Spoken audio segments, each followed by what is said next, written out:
whatever. So he's just like, talk about Vessi, talk about why you like them. And I'm like, okay, can do. These actually arrived literally an hour ago, both of these, in a box from, just side story. The FedEx man arrives yesterday. Today's Tuesday. The FedEx man arrives with this big box from Vessi. I'm all excited because I think these are these Stormbursts? What are these called? They have them written inside. I always forget. Yes, these are the Stormbursts. I already have a white and a black pair of these. These are the Chelsea boots, I believe. Yes, weekend Chelsea. Oh, the FedEx man, he comes yesterday and he's like, hello, got a delivery for you. And I'm like, brilliant, thank you. And he's like, that'll be, what was it, equivalent? It'll be like $100 or something. And I'm like, okay, here's my card. And he's like, nah, cash only. And I'm like, really, my dude? Cash only? What is this? I feel like I'm getting scammed by FedEx. Like, what sort of delivery man comes to your door and is like, cash? He's like, why? Customs. And I'm like, this makes no sense. But I'm like, okay, I don't have $100 on me right now. It's the 21st century, my dude. I have a card. I'll have to go to the ATM. And he's like, okay, I'll come back tomorrow. And I'm like, really? No cash machine? No card machine, bro? Anyway, I open up my Vessis. I get all excited. I haven't even actually worn these yet. They look awesome. They smell... I kind of did that for effect, but that does smell really good. It doesn't matter. That's not why you're buying these shoes. Why you should buy these shoes is because they are the best shoes that you will ever wear. Vessi have been sponsoring me. I always said it was 2 years, but it's probably more like 3 years now. Since that time, I... Funeral. Yeah, this could be ChatGPT, yes! Ever felt like your favorite authors might have been secret time travelers? Nope. No, I haven't, Dave, who wrote today's script. From ships mimicking the Titanic's fate to 1940s comics predicting our smartwatch obsession and a 19th century French dude foreseeing moon landings, these storytellers seem to have backstage passes to the future. Join us as we dive into the rabbit hole of literary clairvoyance. It's not clairvoyance, there's lots of stuff that people write. Some of that shit is gonna come true. Where books aren't just stories, they're sneak peeks into cosmic playbook of what's to come. When I was about 11 years old, I read George Orwell's 1984 and thought, cool story, bro. But this sort of thing never happens. Having read it again more recently, I'm not so sure. Don't get me wrong, yeah, fucking Snowden. When it's like, I've said this before, but if when was Snowden like, funeral more like, I'm like, brilliant, thank you. And he's like, that'll be, what was it, equivalent? It'll be like $100 or something. And I'm like, okay, here's my card. And he's like, nah, cash only. And I'm like, really, my dude? Cash only? What is this? I feel like I'm getting scammed by FedEx. Like, what sort of delivery man comes to your door and is like, cash? He's like, why? Customs. And I'm like, this makes no sense. But I'm like, okay, I don't have $100 on me right now. It's the 21st century, my dude. I have a card. I'll have to go to the ATM. And he's like, okay, I'll come back tomorrow. And I'm like, really? No cash machine? No card machine, bro? Anyway, I open up my Vessis. I get all excited. I haven't even actually worn these yet. They look awesome. They smell... I kind of did that for effect, but that does smell really good. It doesn't matter. That's not why you're buying these shoes. Why you should buy these shoes is because they are the best shoes that you will ever wear. Vessi have been sponsoring me. I always said it was 2 years, but it's probably more like 3 years now. Since that time, I have basically worn nothing else. I went to a funeral and I wore my Vessis, largely because I forgot my shoes. I went to a wedding quite recently, actually, and I was like, okay. I actually had to go out and buy new smart shoes because, not that Vessis aren't smart, they're just not quite wedding attire. And I had to buy new shoes because I'd just been wearing Vessis forever. The selling point about Vessis, other than just being extremely comfortable, good-looking shoes, is that they're 100% waterproof. So you look at that, and you're like, how could that be waterproof, Simon? It looks just like a regular shoe. And it's breathable just like a regular shoe, except it's 100% waterproof. None of that water resistance. So you can have your, like, water up to there, and it'll be completely fine. Like, I said I stood in a river, and people were like, Simon, you're such a city boy. That's not a river. That's barely a stream. But it did come up to the top of the shoes. I mean, a river, I guess, would be proper. And it's like, I did grow up in the countryside. I live in a city now, but I am a country boy. This is Vessi. Yo, guys, you just got to get Vessi. They let me say whatever I want in these ad reads, and I love them for it, even though they get long. But I told a FedEx story. That's nice. Little tangent in the ad read. That's what happens when the sponsors like how I do this thing, and they like how I do it because you buy these. Vessi.com/blaze for the perfect blend of style and practicality in shoes designed for urban adventurers. Can you tell that was written for me rather than my words. I love Vessi. Go check them out. It's amazing. Back to the video. During my youth, I was a huge fan of The Simpsons. Unfortunately, I'm much more likely to spend time these days watching Bluey instead. Yes, Dave. Me, Peppa Pig, Bluey, Mighty Express. All these shows that now I watch. Not that there's anything wrong with Bluey as kids shows go. I think it's probably one of the best. The dingoes got my baby! It absolutely is. That and fucking love Storybots. Anyone else know Storybots? That shit is dope. However, as of yet, it has not shown the future predicting capabilities that The Simpsons has demonstrated. While you could argue that any program with more than 700 episodes is bound to come up with a few things that actually went on to happen in real life, The Simpsons has been so accurate so often that it's actually led to online conspiracy theories. If you don't believe me, take a look. Be warned though, even a casual Google search can lead you down a rabbit hole that might keep you from doing important things like writing scripts. Well, the good news, Dave, I'm sitting here, so I can't just go over to the computer right now. I'd have to stop the video and do all of that shit, which is just, it's a hassle, isn't it? So what exactly has The Simpsons successfully predicted? Well, there are so many to cover that we would really need an entire video, but my favorite of these, the Trump presidency.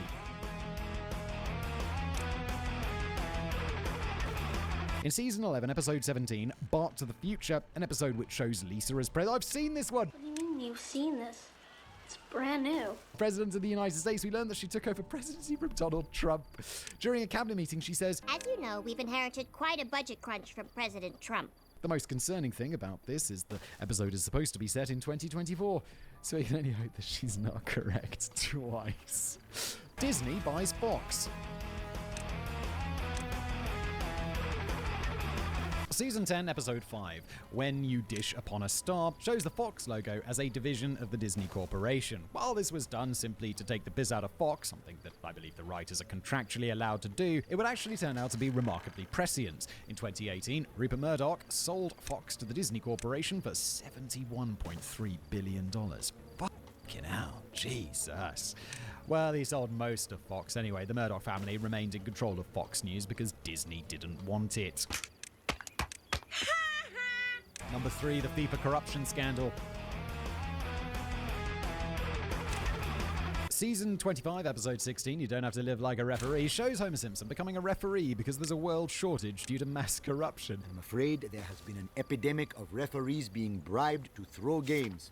From the Premier Leagues to the playgrounds, all has been tainted. I think this is probably my favourite, purely because it contains 2 accurate predictions. Firstly, it shows Germany winning the World Cup, which they did. The game, plus 2 hours of funeral time, is about to conclude. And with Germany the victor 2-0 in an unprecedented display of rectitude and stubbornness by one Homer Simpson. I've never seen the Brazilians so depressed.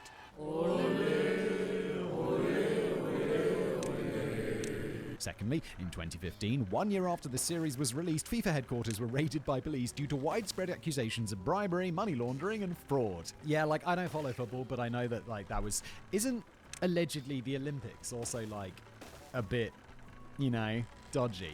All these... There's a lot of dodgy things out there, isn't there? E.M. Forster came up with the idea of video calling in 1909. Although video calling has become incredibly popular, I myself have 3 devices within reach that are capable of this task. I have one there. That's it. But there's probably at least 19 others in this office that I could do that with. It wasn't until comparatively recently that this technology was available to the world. If any of you remember using Skype before it was purchased by Microsoft, you can attest to the fact that as recently as 20 years ago, setting up and maintaining a video connection was a massive pain in the arse. However, the idea of being able to both speak and see somebody on the other side of the world dates all the way back to 1909. In his short story titled The Machine Stops, E.M. Forster paints a picture of a world in which human beings have every need catered to them by a machine. Oh my god, I can't wait for that future. Because these humans live in isolated rooms, amazing. They pass the time by watching lectures remotely and engaging in video conferences. Oh my god, I'm really working towards this, aren't I? This is what I do. If I stayed at home, this would be my life. People would, not machines, but through the power of machines, by Uber Eats, they'd bring food to me. I'd give video conferences. I'd watch video conferences. Oh my god, E.M. Forster, I live in your novel! While it could be argued that the short story predicted the invention of the internet, it very definitely provided a fairly accurate description of future video calling, as this extract shows. Quote,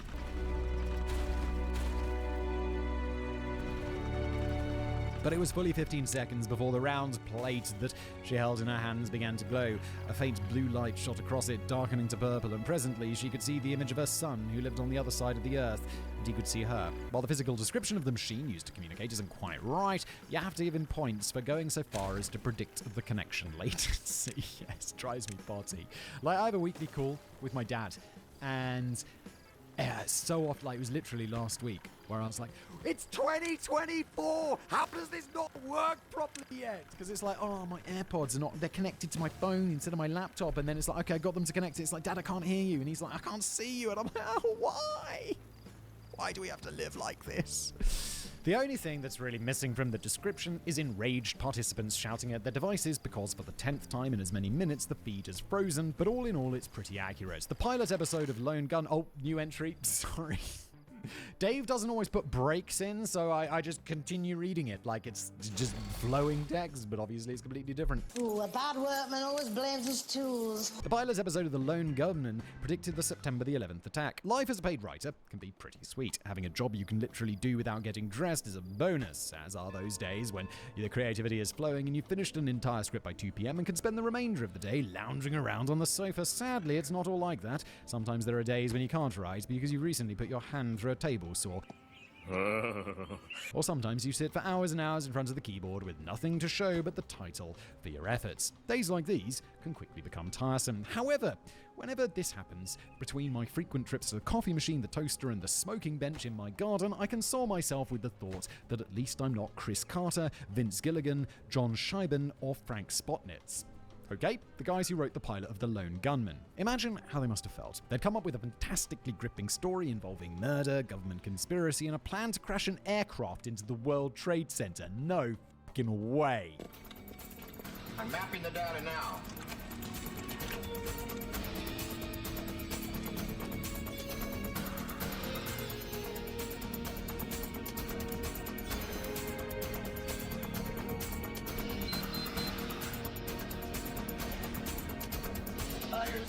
Your flight's gonna make an unscheduled stop in exactly 22 minutes.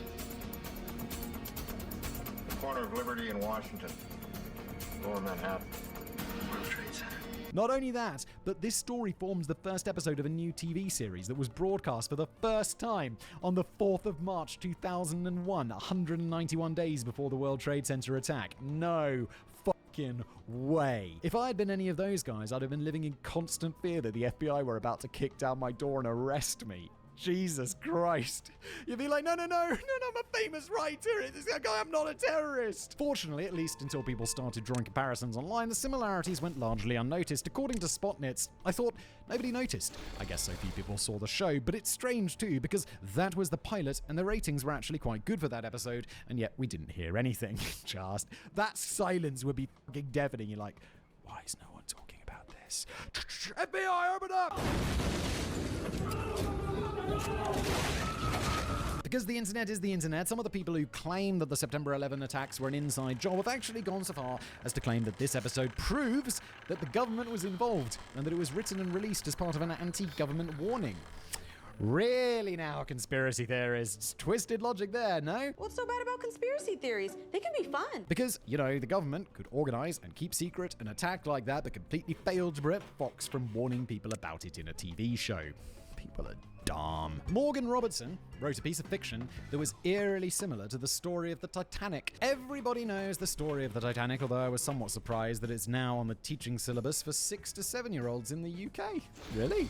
As a quick aside, if you happen to be in Liverpool and have a spare £300 to drop on a one-night stay in a hotel, I can highly recommend the Presidential Suite at 30 James Street, the former offices of the White Star Line company who owned the Titanic. That's pretty dope. And £300? I know, that's actually pretty reasonable if this is a nice hotel for the presidential suite. I mean, a hotel's got to be pretty nice if it's got a presidential suite. £300 is kind of, let's do it. I'd do that. I actually stayed in a hotel in Liverpool I think it was called Titanic Hotel. It was pretty nice. While I wasn't in a position to enjoy the view, which I was told is excellent, I did enjoy the 10-foot wide bed and bath that could comfortably fit 8 people. Wait, did you stay there? Awesome. Okay, now you're just showing off. Anyway, moving on. In 1898, 14 years before the Titanic failed to finish its first official journey, Morgan Robinson released a story, the details of which may be somewhat familiar to you. The allegedly unsinkable ship, the Titan, runs afoul of an iceberg in the North Atlantic. Not only does this collision result in the loss of the vessel, but the ship is similar in size and speed to the Titanic. If that doesn't sound familiar enough, this fictitious ship is not carrying enough lifeboats for everyone on board. I'm less shocked with this one because I know this one. I feel like I made a video about this. There may be others I've made videos about, I've just forgotten, but this feels more recent that I've covered this. Maybe I did it on Decoding the Unknown, which is another channel you should check out if you like mysteries. Adding even further prophetic creepiness to the story, both ships sank in April, and although there was a rescue ship comparatively nearby, both disasters resulted in a huge loss of life. Just for fun, I decided to ask Simon's new digital best friend about the similarities between the real and fictional ships. ChatGPT, yes! And this is what it said. While not every detail aligns perfectly, the cumulative similarities between the Titan and the Titanic remain remarkable, prompting ongoing fascination and debate about the nature and of coincidence and foresight in literature. Having a spare couple of Audible credits to spare, I downloaded this story, and in my opinion, this is a fairly accurate observation. Chester Gould gave a character a smartwatch. Again, just reading it as if this is part of the previous one, but it's not. Professionalism. Chester Gould gave his character a smartwatch in the 1940s. If you'd told me that when I was at school, by this time in my mid-30s, I'd be able to make calls, send messages, and even play music and video without the inconvenience of reaching into the pocket and retrieving my smartphone. Yes, smartphones sort of existed when I was at school. I'm not quite that old. Hey! Shut up! I would have been impressed with your fictional creativity. Yeah, we had smartphones at school. Or we had PDAs, personal digital assistants that what the fuck were they called? I had one by... Hey, Dolph, take a memo on your Newton. Beat up Martin. Bah! Oh, who was it by? I don't even remember it. It ran like a version of Windows or some shit that looked kind of like Windows 3.1. I'm not that old. I am that old. It's called was it called an XDA? Was it by a company called Compaq? Does Compaq still exist?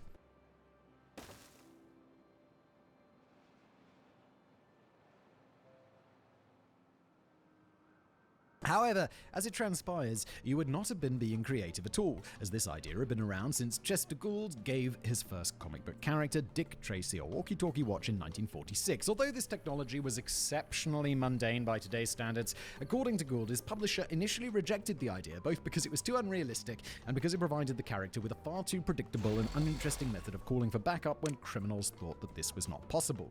Personally, I think the second argument rather cancels out the first, but there you go. Gould wasn't happy with either argument, and after proving that a walkie-talkie that could be worn on the wrist already existed, proceeded to include the device in his comics anyway. As time went on, Dick Tracy's watch became more and more technologically advanced until in the 1960s he could use it to watch television and make video calls. All of this about 50 years before the first version of the Apple Watch was released. Now, before people start shouting at me in the comment section that you still can't use an Apple Watch to consume video content, you can. Although it's not part of the native software, you can download WatchTube from the App Store and stream YouTube videos directly to your wrist for as long as your battery holds out.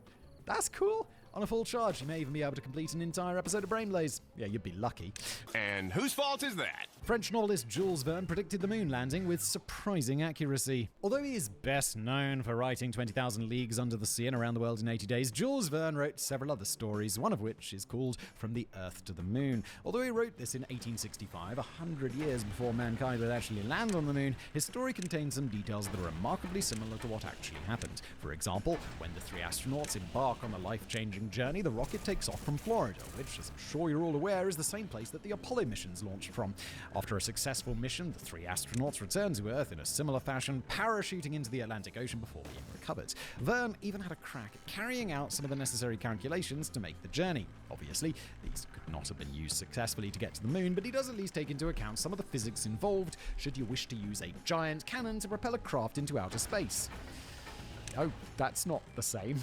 Using a giant cannon's problematic, though, because it's like you'd have an immediate, enormous amount of thrust, whereas a rocket gradually builds up, so the G's, while intense, are not insane. Whereas being fired out of a cannon to get into space, That's going to be a lot of G-force right there. That's what she said. No time, but she did. No time! All in all, the similarities are striking, if not identical. The story even accurately predicts the number of astronauts chosen to go on the trip. There is one thing that is very different about the end of this story, however. To the best of my knowledge, as I only skimmed through the book, none of the astronauts had to spend the rest of their lives being harassed by insufferable bellends who claim they never went to the moon at all.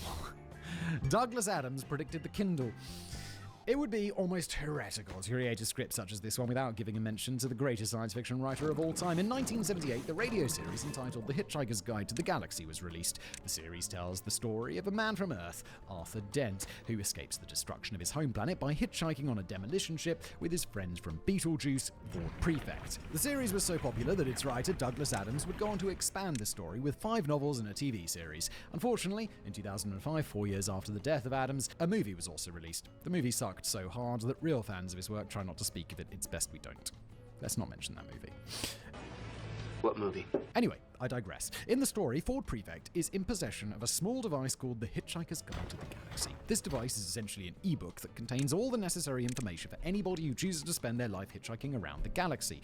Although the original version of the device contained an old-fashioned keyboard, it'd be upgraded to a touchscreen system in later versions of the story. Being a fan of almost any gadget, Adams not only understood that an e-book was vastly superior to a paper version for his fictional hitchhiker, writing that, should the guide be produced in paper form, hitchhikers would require several inconvenient large buildings to carry it around in. He also predicted that such devices would become commonplace in the real world. In recently published notes that he made in the early 90s, he wrote, "Lots of resistance to the idea of ebooks from the public, particularly all those people who 10 years ago said they couldn't see any point in typing on a computer. I believe this resistance will gradually disappear as the electronic book improves itself and becomes smaller, lighter, simpler, cheaper. In other words, more like a book." And how right he was. And that, ladies and gentlemen, brings us to the end of this video. If I may, I'll leave you with a thought that I had while compiling this list. Although it appears that many of these things were predicted by fiction, how many of the fictional stories were, in fact, inspiration for inventors, explorers, etc.? And inspiration for that iceberg that struck the Titanic. First of all, you came to where I live and you hit me! I don't have an answer to that question. I just thought it was an interesting point to mull over. Indeed it is, Dave, and thanks for being here. That's the end of the episode.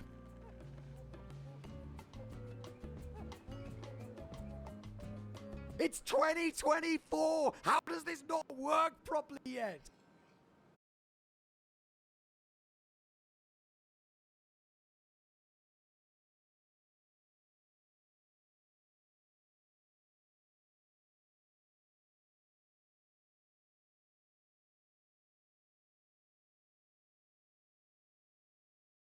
Welcome to the Daily Show. I am your host, Jon Stewart. This is the third episode. This is my third episode. The first 2, very controversial. A lot of discourse around it. A lot of carping back and forth. A lot of anger. A lot of commentary. Tonight, I'm done with it. Tonight is perhaps an amuse-bouche, a trifle.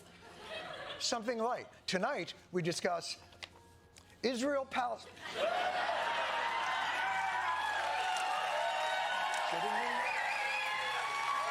Are we?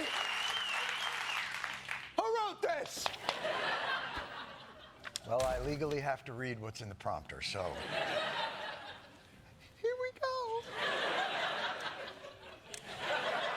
We're going to take a look in our new and probably never-ending segment.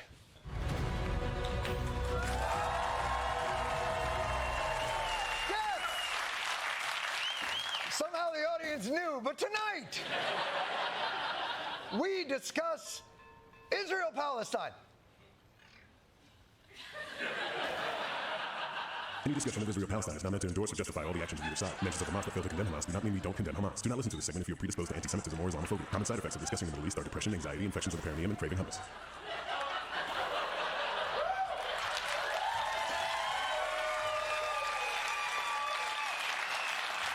Well, folks, this is an awful situation. We're coming off on 5 months of a brutal bombing campaign brought on by a horrific massacre and hostage-taking, and we seem no closer to ending anything but the reigns of a couple of Ivy League presidents.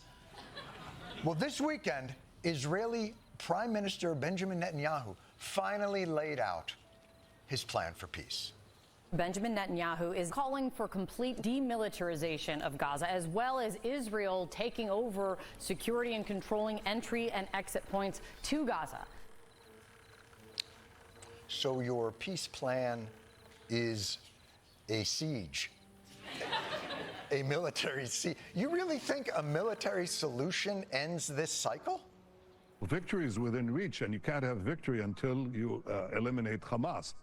But, okay. But your plan to eliminate Hamas by destroying all of Gaza, doesn't that just make more Hamases? Is that the plural of Hamas? Hamasai? I mean, it's an idea. Palestinian liberation is an idea. Unless you have a bomb that kills ideas. Do you have a bomb that kills ideas? I mean, how long would it even take to bomb this shit out of an idea? The intense phase of the fighting is weeks away from completion. Not months, weeks away from completion. Oh, dear God. If you insist on this plan, if you think that ends Hamas, I believe we in the United States have a banner you can use. It's a little wind damaged, but equally delusional. Look, the United States is Israel's closest ally, Israel's big brother in the fraternity of nations, Israel's work emergency contact. Maybe it's time for the U.S. to give Israel some tough moral love. This is shameful. There has to be accountability for these war crimes. No targeting civilians in war. Stop the war crimes and the atrocities and end the war today. It could happen right now. Right now! Thank you! These atrocities must be... Sorry, I'm being told the administration was talking about Russia bombing Ukraine. I apologize. Also a war crime. But I'm sure they're giving equally stern advice to Israel. The Biden administration is urging Israel to be much more careful, to be more cautious. How Israel does this matters. Israel must do more to protect innocent civilians. We want to see the government of Israel take steps to minimize civilian harm. Be more surgical and more precise. Be more careful. Hey, Israel! Take it to the next. Could you please be more careful with your bombing? It's good advice. But really, couldn't the United States have told Israel that when we gave them all the bombs? There are bombs. This is like your Coke dealer coming in with an 8-ball and going, don't stay up all night. Don't. Sleep is very important. You gotta sleep. You don't wanna, and breakfast is an important part of the day. So, look, the Israeli position doesn't seem so tenable. Perhaps I can find some diplomatic leeway in the Hamas position. Israel is a country that has no place on our land. We must remove that country. Does that mean the annihilation of Israel? Yes, of course. I cannot find diplomatic leeway in the Hamas position.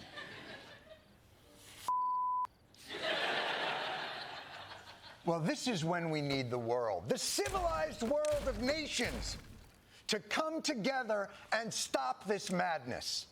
A resolution calling for an immediate ceasefire in Gaza has just failed to pass. A UN Security Council draft resolution to allow aid delivery has been vetoed. Russia and China used their veto against an American resolution condemning Hamas. Immediate ceasefire in Gaza has failed. Western nations voted against it. It was delayed 4 times this week. Draft resolution has not been adopted. Why do you even have a f***ing building? Why? Why do you? We could use that. We have a housing crisis. Give us back our f***ing building. This is not right.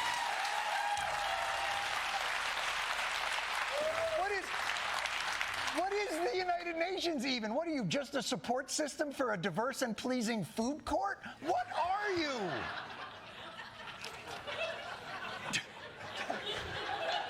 That cannot be the UN's food court, by the way. That is clearly just a mall in Long Island. Doesn't anyone care about the suffering of all these civilians? What about a good neighbor, Saudi Arabia? The Palestinian cause is the Arab world's most important cause. I want to see really a good life for the Palestinians. Thank you, Saudi Arabia. Thank you. Mall in Long Island. Doesn't anyone care about the suffering of all these civilians? What about a good neighbor, Saudi Arabia? The Palestinian cause is the Arab world's most important cause. I want to see really a good life for the Palestinians. Thank you, Saudi Arabia. Thank you. And while Saudi Arabia does not accept Palestinian refugees, and Egypt doesn't either, for that matter, the Saudis are the richest country in the region, and they've given... this can't be right. On average, about $200 million a year to the Palestinians. Jesus, are you kidding me? The Saudis have given just as much money to Phil Mickelson. Is that true? I assume to promote the equally important cause of the Mickelsonian people.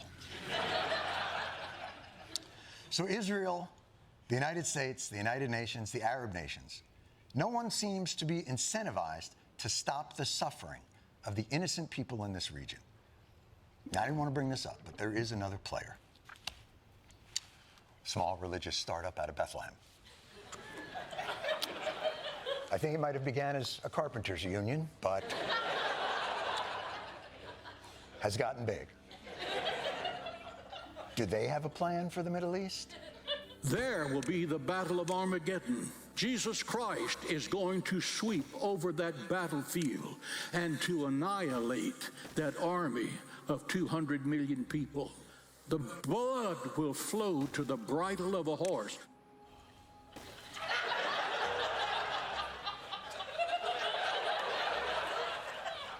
So that's the plan for the Prince of Peace, is that so? I am not an equestrian expert, but if the blood goes all the way to the bridle, that's an enormous amount of blood, no? Unless, are we talking about the mini horses? Because that's still, it's a lot of blood, but more manageable. And adorable. Look, I think we have to get real here. The status quo cycle of provocation and retribution is predicated on some idea that one of these groups is going to go away. And they are not. If we want a safe and free Israel and a safe and free Palestine, we have to recognize that reality. And I know that there is a twisted and much contested history in the region that has brought us to this point. But we are at this point.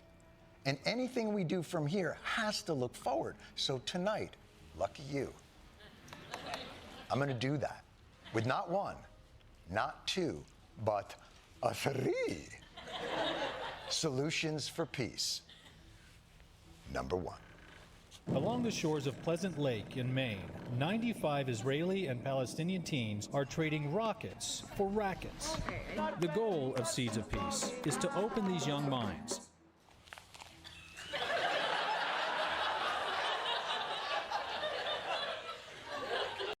Seeds of Peace is to open these young minds.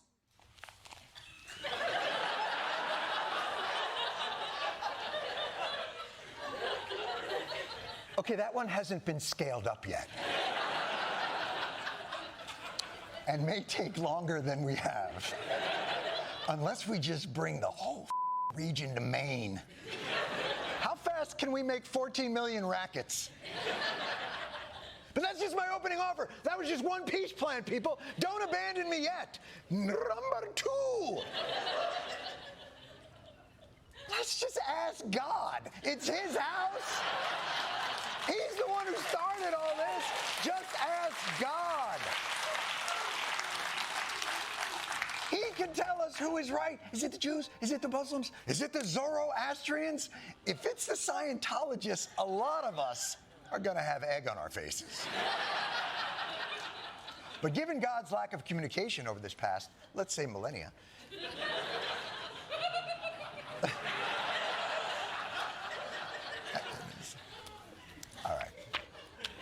Here's another one. And heaven forbid, I actually think this last one could work.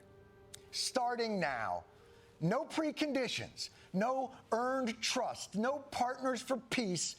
Israel stops bombing. Hamas releases the hostages. The Arab countries who claim Palestine as their top priority come in and form a demilitarized zone between Israel and a free Palestinian state. The Saudis, Egypt, UAE, Qatar, Jordan, they all form like a NATO arrangement guaranteeing security for both sides. Obviously, they won't call it NATO. It's the Middle East Treaty Organization. It's Me Too. Let's tweet it out. Me Too. Tonight, people, let's get this region Me Too'd. Now, obviously, I have not worked out the exact verbiage, but anything is better than the cluster cycle we have now. Because honestly, what is the alternative? The trump of God sounds and the rapture happens. We're gone. In the twinkling of an eye, we're just simply not here. Poof indeed, sir. Poof indeed.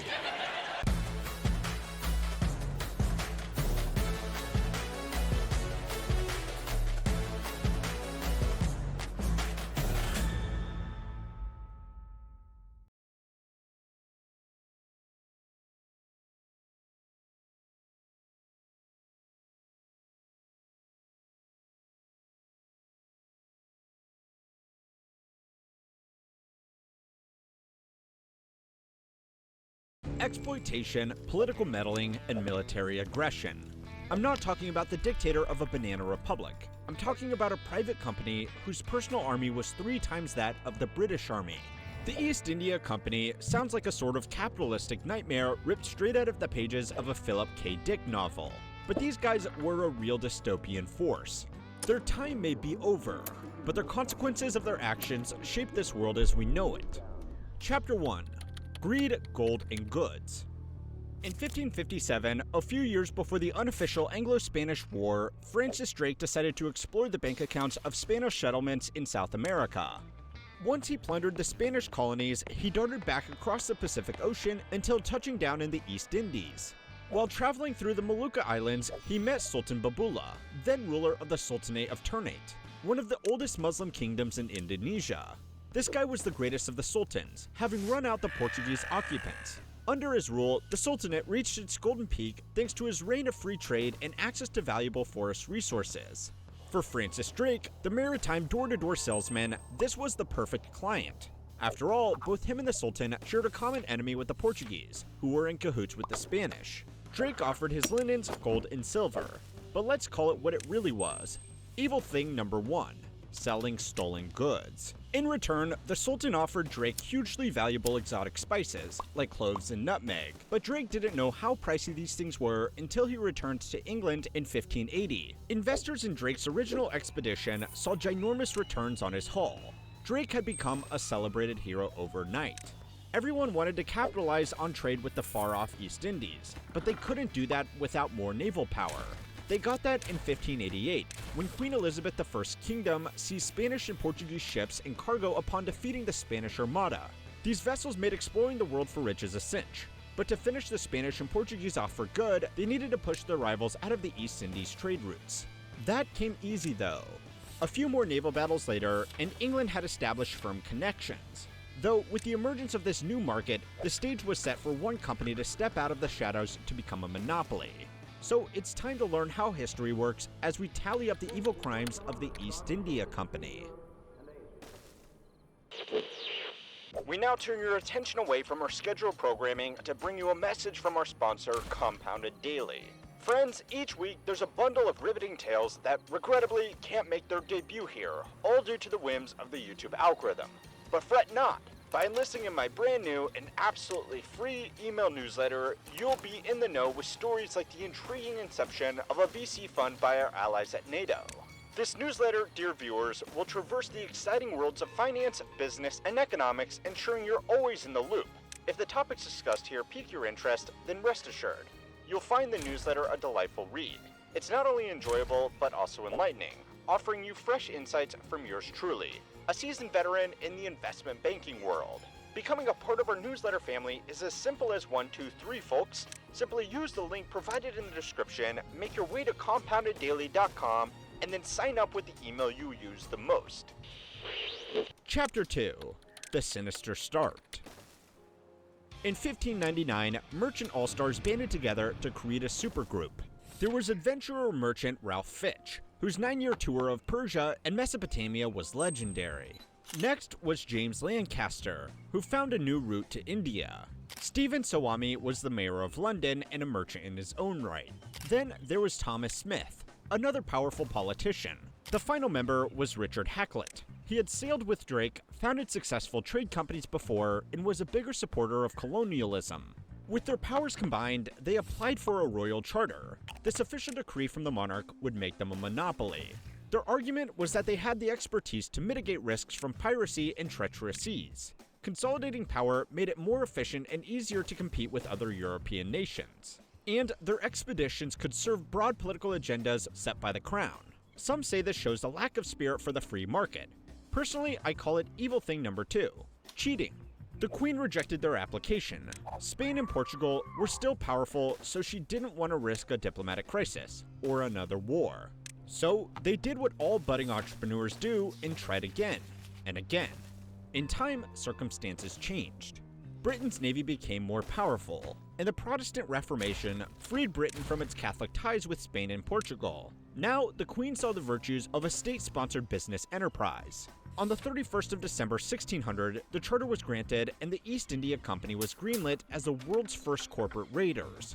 Interestingly, James Lancaster, who captained the first voyage, was born and raised in Portugal, though he got the job because his previous experience in the East Indies provided intel about Portuguese presence in the area. During the trip, the company seized a Portuguese carrack loaded with spices and pepper. This precious booty helped them set up trading posts on the subcontinent to break up Spain and Portugal's duopoly. By the time they returned to England, the Queen had died. However, the newly crowned James I was so impressed with their maiden voyage that he knighted Captain James Lancaster. Oh sorry, Sir Captain James Lancaster. But despite these accomplishments and accolades, the company was struggling in the spice trade. Spain and Portugal may have been knocked down a peg, but the big guy on campus was the Dutch East India Company. The irony is that this company was endorsed by the States General of Netherlands, which originated during the Dutch revolt against their Spanish rule, the very same uprising supported by Britain that ultimately led to tensions with Spain in the first place. It's like encouraging Batman to fight the Joker only for Robin to steal your wallet. Even though England was done fighting Spain, they started fighting the Dutch whilst continuing conflicts with Portugal, who were also at war with the Dutch. So that's like you teaming up with Robin to take on Harley Quinn whilst also teaming up with Harley Quinn to take on Robin. Things were getting complicated. All this naval warfare was getting nowhere fast. In order to get an advantage over their enemies, the East India Company needed to set up a foothold. All they had to do was strike a deal. The Mughal Empire reached the height of its power during the 17th century. In fact, they were one of the wealthiest and most powerful empires on the planet. Their influence spanned most of the Indian subcontinent, including present-day India, Pakistan, Bangladesh, and even parts of Afghanistan. Their heritage was rich, their culture was revered, and their army was feared. But the EIC had a trick up their sleeve. They sent Captain William Hawkins in 1608 to woo the court, which he did by speaking Turkish, a language familiar to the Mughal court. By 1612, a trading post was erected in Surat. Though the initial trading post arrangement benefited the Mughal Empire, it angered the Portuguese and Dutch, whose own trading posts were being undermined. Another competitor on the scene was the Quartine Association of England. They had been given a license by Charles I, the king's dead father, to operate where the EIC had no presence. The East India Company were being squeezed on all sides, first by competitors and now by interlopers, but they didn't want to temper their ambitions. All the wealth made was necessary, in their eyes, for safeguarding their home country against antagonistic empires. I mean, what else are they supposed to do? Make peace? That's a terrible idea. The spice must flow. In the interest of time, I'm going to summarize the next few decades of the story because the conflicts are dense, convoluted, and frankly, bizarre. Just know that the latter parts of the 1600s was a time when the East India Company fought the Dutch East India Trading Company, but teamed up with the Dutch to fight Portugal, who later gave England Bombay when King Charles II married Portugal's Catherine of Braganza. Despite this, the EIC still fought Portugal's merchants for their own political motives, meaning England and Portugal were kinda cool with each other now, but their merchants were not. Things only got more tense from here. Chapter 3. Best mates, stalemates, and checkmates. Things kicked up a notch around 1661, when Charles II gave the EIC rights to acquire territory, mint money, command fortresses, command troops, declare war, declare peace, and exercise civil and criminal jurisdiction. These powers effectively made the EIC a state power on the international stage. This was evil thing number 3. The laws don't apply. On paper, they were a mere private company setting up trading posts. In reality, they were their own militarized sovereignty, operating both in and outside of English jurisdiction. No longer did they need to get permission from back home. Now they had the money and means to call the shots. For example, forts and trading posts no longer had to be defended. Now they could go on the offense. They could hire locals to join the ranks, take prisoners, and elect their own diplomats. That'd be like today if McDonald's sent Ronald McDonald to set up embassies in foreign lands because Canada wrote them a permission slip. Soon their business rivals got their own set of powers, if they didn't have them already. The Dutch and English had a series of fights aptly named First Anglo-Dutch War, which started earlier in 1652, the Second Anglo-Dutch War in 1665 after Charles II made the EIC go Super Saiyan, the Third Anglo-Dutch War in 1672, and, you guessed it, the Fourth Anglo-Dutch War in 1780. But they didn't just fight each other. Eventually, the likes of the East India Company went toe-to-toe with Indian states and provinces who stood in its way. Imagine if today McDonald's had shootouts with Burger King, Wendy's, and Hawaii. The EIC lost Bombay after Sidi Yaqub had sent a fleet to attack in 1689. But then the EIC apologized, so the emperor withdrew his troops. Once they were in the clear, the EIC just set up in Bombay, as well established a presence in Calcutta. All in all, the East India Company and its enemies were locked in a violent stalemate for roughly 150 years. That's a lot of fighting just so people back in London can drink tea. But as always in European history, things took a turn for the worse when France got involved. During the 7 Years' War in Europe, France and Britain used the East Indies as a proxy war as part of their campaign for global dominance. Both had been making sizable gains in the area, but the rise and fall of competing Indian empires was creating political turbulence. Everything came ahead in 1756, when Siraj-ud-Dowlah became Nawab of Bengal. Though Bengal was under the Mughal Empire structure, it was composed of different regions, entities, and self-governing groups, like the Galactic Senate in the Star Wars prequel trilogy. Siraj-ud-Dowlah was growing concerned with the EIC's increasing military capabilities, so he demanded the British to seize their unauthorized fortifying of Fort William trading post in Calcutta. The Trade Federation, the East India Company, only partially complied with the demand because they said they needed to defend themselves against the French. Turns out they should have been more concerned about Siraj-ud-Dowlah, because he captured the fort with his army in June of 1756. I suppose in the eyes of the EIC, he had just proven their point. In response, Robert Clive was dispatched to reclaim Calcutta by force. He succeeded and signed a treaty with Siraj-ud-Dowlah. However, Clive was conspiring with Siraj's own disaffected commander, Mir Jafar, to overthrow him. In British colonial history, this was Order 66, or as we like to call it, Evil Thing Number 4, Betray Your Allies. The surprise attack became known as the Battle of Plassey, and resulted in Clive's decisive victory, Siraj's execution, Jafar's puppet rule, and the official start of British colonialization. Chapter 4. Hostile Takeover. By this time in the 18th century, the EIC was bigger than the British government. Back home, the government was taking in about £8 million a year, but the EIC was earning a quarter of that just from their Bengal revenue. When the 19th century started, the EIC's private army was about 260,000 in total. Britain was smaller at 200,000, because they didn't have European officers or Indian soldiers in their ranks. All this, plus a formidable navy, helped the EIC spread throughout India in no time, not just in geographical terms, but also political and cultural. No colonialist worth their salt is going to allow conquered people to carry on as usual. They forced their Indian subjects to get with the program. The EIC imported British values, laws, and principles. Though you could argue this introduced some good ideas, like universities, railways, telegraphs, and cartography. it came at a tremendous cost. Let's call this evil thing number 5, good old-fashioned subjugation.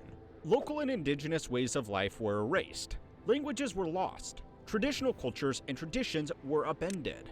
Religious and social tensions were exacerbated, especially when Christian missionaries rocked up. No one likes a Christian missionary. One of the most devastating consequences has to be how EIC controlled trade. To modernize India, they imported British goods. However, the influx undermined the work of weavers, artisans, and farmers. Poverty started to spread.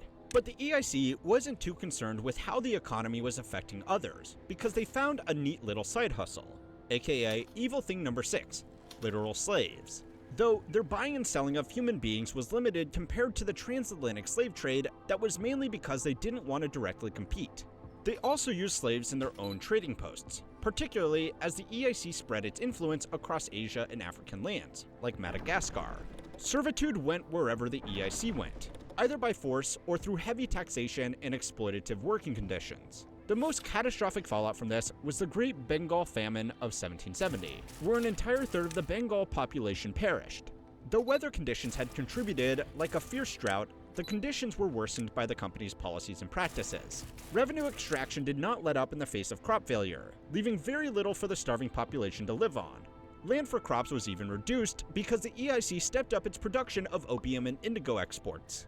As you can imagine, their relief aid was inadequate. They were undoubtedly more focused on the bottom line than figuring out a way to control the soaring cost of basic food supplies. Their indifference continued through subsequent famines too. Though other contributing factors means we can't outright call it genocide, we can call it evil thing number 7, causing widespread pain and misery. Unfortunately, the East India Company still had 100 years to go until it closed shop. Chapter 5, Endgame. After the famine, criticism of the EIC was widespread. In response, Britain passed the Regulating Act of 1773. The design was for the British government to reclaim greater control over the EIC by having a say in their activities. Yet the EIC continued its expansion. Another step was needed. By 1784, there was the Pitt's India Act, which created a board of control to oversee the company's civil, military, and revenue affairs. In effect, the EIC was reduced to a managing agent of the British government. The increase of executives, middle managers, and other proto-corporate tropes had slowed the central decision-making, effectively cutting the company from the inside out. Wait, a company becomes more inefficient the more executives and managers there are? Who would have thought? Don't gloat too soon. Even with this added weight, the EIC continued to expand through war and even annexed whole states. It was too big to fail. The monster was out of control. But not for long. By the start of the 19th century, abolitionist movements were gaining momentum. Though it would still be many decades until Britain passed Emancipation Acts, it was enough for the EIC to start exiting the slave trade. Now, they were weighed down by suits, spread thin, and losing revenue. They were dying from the inside out like a Silicon Valley startup. Then, in 1857, almost 70 years since the British government decided to slow the EIC, there was an uprising. The Indian Rebellion was a major pushback against the company. The sepoys had had enough of economic exploitation and cultural insensitivity. Alas, their resistance was short-lived, but not in vain. The British government saw that the failed rebellion would lead to more revolts. The longer they stayed in the game, the higher the chance of a successful overthrow. It was time to cut their losses. 1 year after the uprising, the Government of India Act was passed, spelling out the end of company rule. In its place, the Brits erected the British Raj as the formal, official, and direct rule by the government. So the Galactic Empire had been defeated, but the First Order had been created. Cool. Still, it's kind of ironic that after over 200 years of colonialism, the company was taken over. It was dragged back to Britain and stripped of all of its administrative powers. Now it existed in a strictly legal sense. It was nothing more than its name on a piece of paper. When 1873 rolled around, it was time to end the EIC once and for all. The British Parliament passed the East India Stock Dividend Redemption Act to dissolve the company. They sat down with the accounting books and shareholders, crunched the numbers, tallied the assets, and wrote some checks. Once it was all done and dusted, the doors were closed on the East India Company for good. Their influence and dominance on international trade finally ended after a quarter of a millennium. To think it wouldn't have happened if Francis Drake hadn't been such a good door-to-door salesman. But was their influence worse than we described, or are other countries being let off the hook? Let us know in the comments below. Now, you're probably thinking that all big companies must come to an end. But that's not the case. Go go and watch our video on the company that has survived for over 1,000 years and is still around today. And don't forget to like and subscribe to keep on learning how history works.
Nestle is more famous today for its misdeeds than its over-processed snacks and drinks. They steal water from third world countries, poison babies, and enslave thousands of desperate people to pick their cocoa beans. These crimes sound more like the pastimes of a James Bond villain who is trying too hard to be evil, but these allegations have been leveled at the chocolate company in just the last 20 years alone. So how did a company which started out making such benign simple products like baby formula end up as a happy face of corporate evil in the modern world? It's funny, you think of Nestle, what do you think? You think chocolate chip cookie, a problematic company, but when you look at their history... That Nestle may actually be one of the worst companies on the entire planet. Legal experts say Nestle and Cargill seem likely to eke out a narrow victory, which would leave other lawsuits in limbo. There's no question they're caught committing fraud, lying to the government, stealing a natural resource. Chapter 1. Bittersweet Beginnings. 1867. Austria forms the Austro-Hungarian Empire after losing to Prussia in the 7 Weeks' War, reshaping Central Europe's political landscape into a complex mix of stability and tension. During this era, German-born pharmacist Henry Nestle was making a life in Switzerland, in the French-speaking town of Vevey. With family roots in Swabia of southwest Germany, where Nestle means nest, Henry's upbringing is reflected in the company's logo, a mother bird feeding 3 chicks in a nest, an homage to Henry and his brothers. Perhaps it was this closeness with his family that spurred Henry to combat the infant mortality rate of the time. His solution was a radical one: baby formula. The invention was a nutritional breakthrough, dubbed Farinlekte, meaning milk wheat, because, you guessed it, those were the main ingredients, although he did sprinkle in a little sugar for taste. Nestle's commitment to enhancing the quality of life through nutrition quickly positioned Henry's company as a food industry pioneer. Central to the company's philosophy was a dedication to experiment and innovate, even if they weren't necessarily the original creators. Take, for instance, when Henry's neighbor, Daniel Peter, finally perfected milk chocolate. Having helped him figure out why his mix kept producing mildew, Nestle merged with him. They even teamed up with their biggest competitor, Anglo-Swiss, who, under the guidance of American brothers Charles and George Page, had created condensed milk. Although both of these pivotal moments occurred a few years after Henry had retired, it demonstrates the company's culture for expanding its portfolio by joining forces with allies and rivals. But as the likes of Cadbury's and Hershey's grew into big players throughout the 20th century, Nestle started to incorporate non-confectionery businesses to stay one step ahead.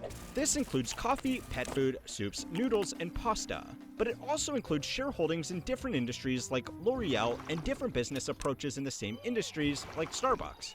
Some argue that this shift towards a business-centric approach laid for the groundwork for future controversies. So it's time to learn how history works as we digest the sins of Nestle, the world's most evil chocolate maker. Chapter 2. The Dark Side of Chocolate. Grab a bar of Butterfinger or Crunch and you may see the Fair Trade emblem in the corner. It's supposed to mean that the product was manufactured using a set of commercial norms designed to compensate producers of consumer products by giving them a slightly bigger cut. There's a catch, of course. Fair trade also means the companies themselves get a bigger cut, but that's for another time. All this to say that Nestle's supposed commitment to not screwing their farm workers out of cash seems to fly in the face of reality, especially when some of the workers are children. In fact, it's worse than that. Some of the workers are unpaid children. What's another word for unpaid worker? Oh yeah, slave. In 2021, 8 former child slaves in the Ivory Coast brought a lawsuit against Nestle for aiding and abetting illegal enslavement of thousands of children on cocoa farms in their supply chains. That's quite a rap sheet. They were indicted along with the likes of Mars and Hershey, so defenders will say it's an industry problem, not a Nestle problem. When you consider that the Ivory Coast produces 45% of the global cocoa supply, then it seems unlikely that Nestle is more culpable than the other companies. But isn't that passing the buck? Nestle's legal team tried to split hairs by explaining how the child slaves were not used by Nestle, but by their parents. They argue that the parents owned the farms, so if they decided to recruit their offspring for extra hands during a harvest, what jurisdiction did Nestle have? Isn't that like helping your mom and pop at the store during the weekends? Besides, the farmers couldn't afford to send their kids to school anyway, so having more workers just meant the farmers could afford more food, shelter, and other necessities, right? Wrong. Nestle are the ones who pay the farmers in the first place. If Nestle didn't want their farmers being so broke that they had to use their kids, why not just pay the farmers more in the first place? In 2022, Nestle announced its new plan to tackle child labor risks by promising to close the living income gap. Steps like cash incentives for farmers, enrolling their kids in schools, diversifying their income through other farming practices, and, not using slaves. This begs the question. If this is how Nestle is towards its cocoa farmers, is it a surprise how they treat everyone else? Chapter 3. A Thirst for Profit. Consider this. Which evil scheme was Mr. Burns' most evil? Blocking out the sun to force people to use your nuclear power plant? Intentionally trapping whales and dolphins in plastic rings for slurry? Or using public water supplies in drought-hit areas to charge bottled water hand over fist because you don't think water is a human right? It's a trick question. The last option was too ridiculous to feature in an episode of The Simpsons. Yet, Nestle's former CEO, Peter Brabeck-Littmatt, said during the 2005 documentary We Feed the World that the idea of water being a public right was an extreme idea that NGOs bang on about. Oof, that's not a good look. Of course, he claims these words were taken out of context. Yet, at the 2000 World Water Forum, he reportedly said access to water should not be a public right. Well, apparently. Despite the widespread use of this quote, concrete evidence remains elusive. Since those PR nightmares, he has stepped down from his role to join the Water Resources Group, a sort of lobbying body that aims to bring governments, businesses, and civil society together with the hope of finding water solutions for scarcity. So maybe he's turned over a new leaf. Or maybe the apple doesn't fall far from the tree. As the world's biggest bottled water maker, Nestle has come under fire for extracting 36 million gallons of water from a national forest in California, despite being court-ordered to cut their water use. This was because California was in the midst of a historic drought. However, Nestle did have a license to pump liquid gold from the dry hills of the OC, a license that cost a grand total of $524. That's a drop in the ocean compared to Nestle's revenue streams. The license expired back in 1988, but by regularly paying their annual fee, the U.S. Forest Service considers everything above board. And Nestle says they're not going to stop filling up their Arrowhead bottles from a public water supply anytime soon. Market demand for bottled water keeps going up and up, so it's not hard to argue that it's really consumers at fault. Then again, Nestle even pumped fresh water out of Flint, Michigan, which had been suffering from contaminated water since 2016. It was only a few years ago that the entire city of Flint was exposed to lead-contaminated water. While the residents were living some Mad Max water rationing nightmare, Nestle was pumping out nearly 200 gallons of clean H2O every minute. They did a similar thing in Pakistan, where they took all the good water and left the bad stuff for locals. And all those bottles of water means bottles of plastics.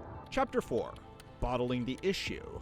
During the 1980s, the idea of plastic water bottles seemed like a passing trend. Surely, no one would pay for anything they get at home for free. Fast forward to today, and bottling water in single-use plastic is big business. It's essentially liquid gold. Yet the cost of a bottle of water is more than a few cents, or a few dollars if you're drinking Fiji. 450 years is approximately how long it takes for a single plastic water bottle to decompose. And that's a conservative estimate, and that's before factoring in the dangers of microplastics. You've seen turtles with plastic beer rings around their necks. Do you really want to see hermit crabs gentrifying coral reefs with their Evian condominiums? But while the other companies are finding ways to become more sustainable, Nestle has been accused of greenwashing. Activists have criticized their waste reduction pledges as mere lip service. The company has made a commitment to make 100% of their packaging from reused or recycled materials by 2025. However, Greenpeace allege that the only way to achieve this is by fudging the numbers. Instead of doing what they promise, the angry hippies claim Nestle will simply burn plastic waste to make it appear that they've reduced virgin materials, which will contribute more harmful toxins into the environment. That's alarming when you consider how Nestle is the third biggest plastic polluter, with an annual plastic footprint of 1.7 million tons. That's the equivalent of more than 11,000 blue whales. Granted, the winner for most garbage washing up on shores goes to Coca-Cola. But judging from these numbers, Nestle could take home the gold medal sooner than you think. Combine that with the company's stance that drinking clean water is a commodity, and you will have a recipe for the most cynical business plan of all time. It explains why their business partners aren't exactly saints. Chapter 5. Stirring the pot. When it comes to bad spokespersons, you've got Subway and Jared Fogle, Hertz hiring O.J. Simpson, and ShamWow being fronted by that guy who, shall we say, did things that we can't say on this channel for fear of demonetization. To be fair, these partnerships were signed before the big-name celebrities found themselves on the wrong side of the law. But Nestle has no excuse for partnering with dictators because it's not exactly a secret that tyrants are bad people. First up, we have ex-dictator of Zimbabwe, Robert Mugabe. The guy's daily habits included bribery, election rigging, and genocide. He also had a penchant for stealing land during his country's economic collapse, a crisis he caused. Despite the economic hardships, the blood-soaked villain bought his 34th castle. So where was he getting the cash for that? Well, the home of Nesquik had been making deals with his wife to buy milk from one of their ill-gotten farms, specifically 15% of Nestle's total supply. Considering how much cow juice they used for chocolate, ice cream, and baby formula, that's a lot of white stuff. They initially defended their actions by saying the Mugabes were bound to US and EU sanctions, but not Switzerland. They were not, and are still not, part of the EU, so they had no legal obligations to follow suit. That's a technicality. What about a moral duty? They did terminate the deal around 2009, but only after public backlash threatened their bottom line. Not that they learned their lesson. They've been buying advertising slots on the state-controlled media of Belarus, aka the last dictatorship in Europe. It's one thing to sell products in a dictatorship. It's another to fund a dictatorship. This is more than promoting Kit Kats. It's about financially supporting a propaganda machine which routinely coerces political dissidents into making false confessions on air. It is estimated that 1 out of 3 commercials on state TV promotes a Nestle product, or Nestle connection like L'Oreal. To date, the deal is still ongoing. But to add more salt on the wound, Nestle did limit sales in Russia following outcries from Zelensky. But that's a whitewash, because it means they're cherry-picking dictators, and limiting is not the same as stopping. But if you thought we'd reached the pits of their ethics, get ready for this next one. Chapter 6. Penny pinching. Imagine seeing a homeless guy, remembering he owed you $20 when he was on his feet, and saying if he pays up, you'll stick a dime in his cup. That's pretty much how Nestle treated Ethiopia during a debt scandal. Here's the rundown. Back in the 70s, the Ethiopian government was a Marxist regime which nationalized a livestock company named Ethiopia Livestock Development Company. Being good little Marxist, they paid their owner a grand total of nothing. The thing is, this company was a subsidiary of a German firm, which was later bought by Nestle. So when Nestle inherited the claim of $6 million worth of undue compensation, they sued the Ethiopian government years later for a loss of assets due to nationalization. The problem was Ethiopia was experiencing one of its worst famines ever. The country was dirt poor, so it would have less funds to feed millions of people had it paid up. Critics argued Nestle was already so rich that it was what economists have dubbed a dick move.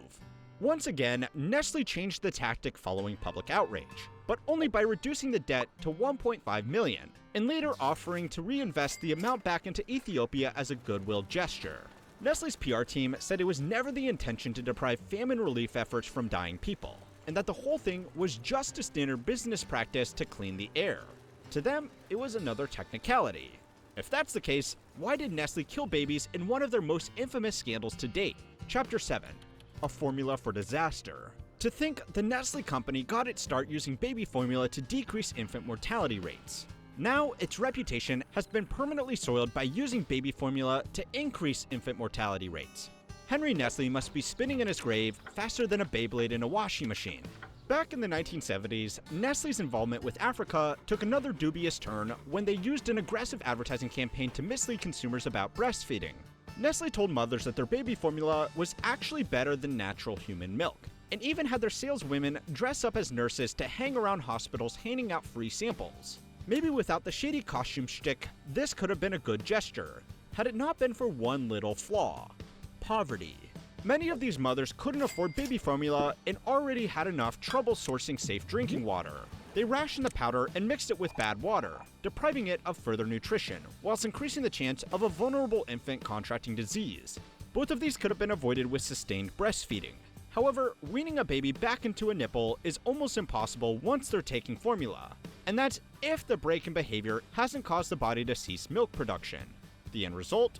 A drastic decrease in natural immunity amongst infants. The World Health Organization calculated that when compared to a breastfed child, Nestle's formula-fed kid died from diarrhea up to 25 times more, and were 4 times at risk from a fatal case of pneumonia. Overall, millions of babies died. That is not something you want on your Wikipedia page. But Nestle's death count is probably much higher when we factor in their biggest evil to date. Chapter 8. The Ol' Switcheroo. Remember the TikToker caught licking the underside of ice cream pots? He was convicted, fined, and forced to pay compensation and had to do community service. What about the stories of people deliberately contaminating supermarket items? One guy in England was adding needles into grocery items. Another guy in the US was spraying poison on food. Tampering with items at the consumer level is a huge no-no. We might chuckle at peanut packs warning us that they may contain nuts, but in reality, transparency about content in manufacturing is a food maker's biggest responsibility. Yet in 2014, 10,000 packs of Häagen-Dazs had to be recalled because Nestle forgot to tell anyone it had nuts inside. They even had to recall almost 30,000 pizzas for not mentioning the dough used soy, a common allergen. But if you think such mistakes are inevitable, wait until you hear about how Nestle deliberately switched labels. In China, sales of Nesquik milk powder admitted they used genetically modified ingredients. Nestle protested that they're only required to label GMOs in Europe, but this was enough to be taken to court by angry mothers. So another technicality, huh, Nestle? A similar case erupted in LA for allegedly selling products that claimed to have no GMO ingredients whatsoever. The 18-page court filing claimed 43,000 Nestle products used a seal designed by the Switzerland giant to mimic the appearance of the non-GMO Project seal. To adhere to the nonprofit board standards, you can't have dairy cows chomping down on modified grain. Apparently, Nestle didn't get the memo. Then again, the non-GMO project isn't exactly consistent with its own practices, nor is it a scientifically recognized regulator. Their own website admits their label doesn't mean a product is GMO-free, and they've been accused of promoting anti-science misinformation amongst the public regarding humanity's only viable technology to ending world hunger. To date, there hasn't been a single death attributed to GMOs. In any case, that's not enough to get Nestle off the hook because their worst mislabeling scandal was rebranding outdated food. 200 tons of powdered milk were decommissioned when the Administrative Department of Security discovered batches produced between August 2001 and February of 2002 were relabeled with production dates to make it appear that they were from between September and October 2002. That means they deliberately tried to get bad baby formula into babies. Once you factor in the child slaves, breastfeeding misinformation, and cavity-causing chocolate, it seems Willy Wonka is much better at looking after children than Nestle. But should they be given another second chance, or are they no different than any other multinational corporation? Let us know in the comments below.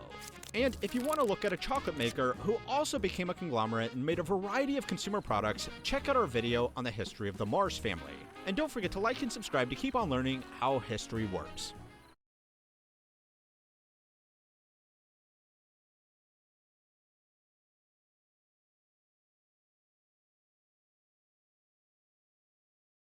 Recently, I watched a video by a popular YouTube channel about the economy of the Soviet Union. I have long been interested in how Soviet society worked, but sadly that particular video failed to scratch the itch. It felt a bit, watered down, so I figured I would make my own.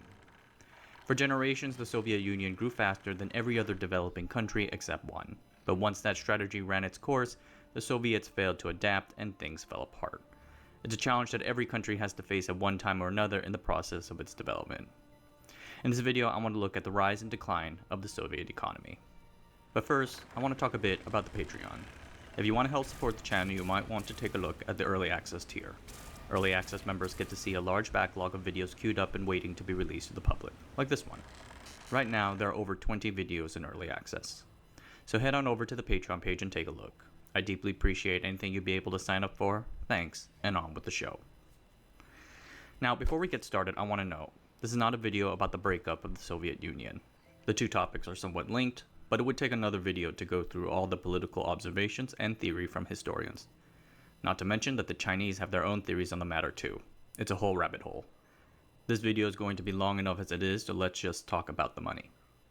Before we can talk about the economy of the Soviet Union, we need to look at the economy of the country that came before it, the Russian Empire. In 1913, the Russian Empire was the world's biggest country and ranked third in population after China and India. But that was pretty much all that distinguished Russia from everyone else, economically at least. The country's population was mostly poor and agricultural like the rest of the world average. Their incomes were on par with the Japanese and Latin Americans, above those living in Africa, India, and China, but far behind the rest of Europe.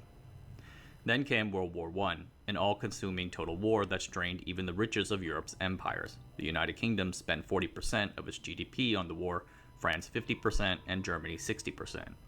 And more than just being the biggest market buyer, governments intervened to control resources and output so that producers can guarantee supply to the war effort. This was the command economy before the command economy ever existed, as a concept. The war devastated the Russian Empire. National income fell 80% from what it had been before the war. The government had a hard time feeding its 9 million soldiers, because drafting men and horses to the front meant that they were not at their farms farming. Shortages forced the Russians to borrow foreign currency and print money so to import supplies from abroad.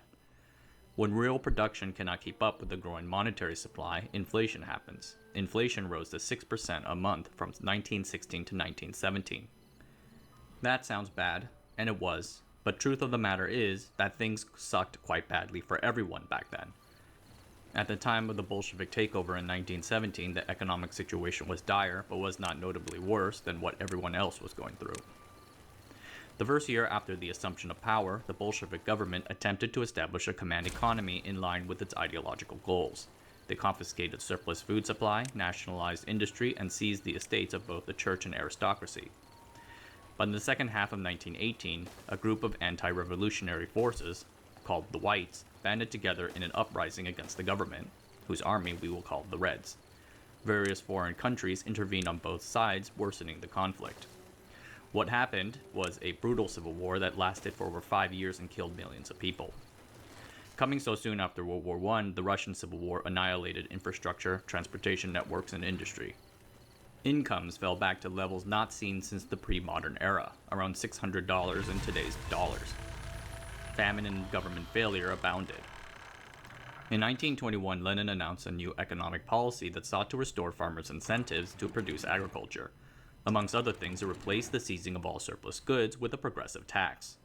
Lenin was essentially backing off his attempt to create a command economy. This policy shift spurred relief. Things got off to a bumpy start. There was yet another harvest failure and yet another famine, but after a year, farms were producing again. Small businesses and markets were sprouting up in the countryside. The economy began to recover from the devastating effects of the two wars. By 1928, Stalin had defeated his enemies on the left and was working to establish himself as the undisputed Party Central. That year, he discarded Lenin's new economic policy and tried for the second time to establish the command economy with the first five-year plan. At this time, you can describe the Soviet Union's economy as being starved of capital, like infrastructure and industrial factories, but with plenty of labor. Stalin set into motion the defining strategy that would drive Soviet growth for a generation: heavy capital investment to build up capital. These capital investments would go into the production of producing goods, machinery, factories, power stations, railways, and other items of heavy industry, things that help make other things. These goods eventually helped produce more steel, electricity, and machinery, which were reinvested into yet even more steel, electricity, and machinery, a feedback loop. Another major reason the Soviet Union tried again to institute the command economy was that it was heavily militarized. The Soviets faced hostility from foreign nations from the very beginning of its existence. The Allied nations actively intervened in the Russian Civil War on the side of the White Army. The Soviets did not trust the West, and that pushed their economy in a certain direction. The Soviet military's outsized influence in the Soviet Union will have significant consequences. It forced the Soviet economy to build tanks, guns, aircraft, explosives, and other items of militarized heavy industry. This permanent war economy threw a veil of state secrecy over economic central planning and prevented open, transparent discussion. And, like a guy who only lifts with his right arm, it sucked away resources from the rest of the economy. Stalin's drive pushed the investment rate from 8% in 1928 to 20% in the mid-1930s. Massive government investment became a cornerstone of the country's economy. The whole country was oriented toward this goal. The productivity of this investment, however, varies.